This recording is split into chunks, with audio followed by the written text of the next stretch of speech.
आज की इस कहानी से आपको पता चलेगा कि अगर कोई व्यक्ति हमें हमारे लक्ष्य से भटकाने की कोशिश करे, हमें हर कदम पर नीचा दिखाने की कोशिश करे, तो उस वक्त हमें उनके साथ किस तरह पेश आना चाहिए। तो कहानी शुरू होने से पहले इस चैनल को सब्सक्राइब जरूर कर लें। बहुत समय पहले की बात है, एक बहुत प्रसिद्ध महात्मा थे।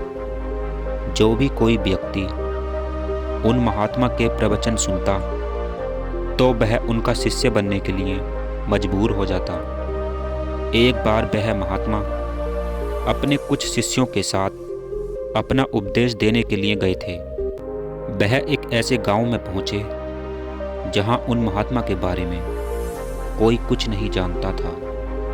लेकिन जैसे जैसे उन्होंने अपने प्रवचन देने शुरू किए तो कुछ ही दिनों में महात्मा के ज्ञान के बारे में खबर फैलने लगी। आसपास के क्षेत्रों में भी महात्मा के बारे में खबर फैलने लगी कि यह बहुत पहुँचे हुए संत महात्मा हैं। हर व्यक्ति को इन महात्मा के ज्ञान का उपदेश जरूर सुनना चाहिए। तो अब उनके प्रवचन सुनने के लिए दूर दूर से लोग आने लगे। लेकिन उस गांव में एक पंडित भी रहता था।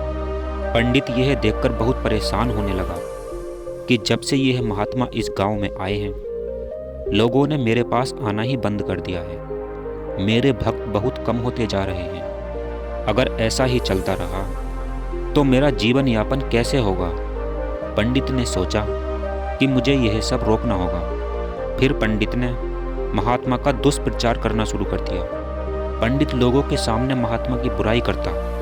वह लोगों से कहता कि यह एक ढोंगी महात्मा है, यह तुम्हें अपने जाल में फंसाने के लिए आए हैं। तुम इनके प्रवचन सुनने मत जाया करो, यह तुम्हारी जिंदगी बेकार कर देंगे। और अन्य काफ़ी तरह की बुराइयां पंडित गांव वालों से करने लगा। एक दिन महात्मा के शिष्य रास्ते से गुजर रहे थे तो इन शिष्यों ने पंडित को महात्मा की बुराई करते हुए सुना।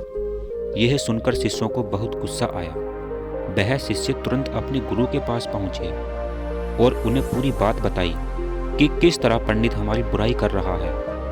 वह हमें नीचा दिखाने की कोशिश कर रहा है। महात्मा ने शिष्यों की बात सुनी और कहा, उसे छोड़ो।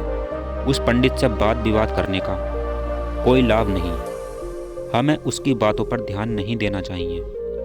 लेकिन शिष्यों का गुस्सा शांत नहीं हो रहा था।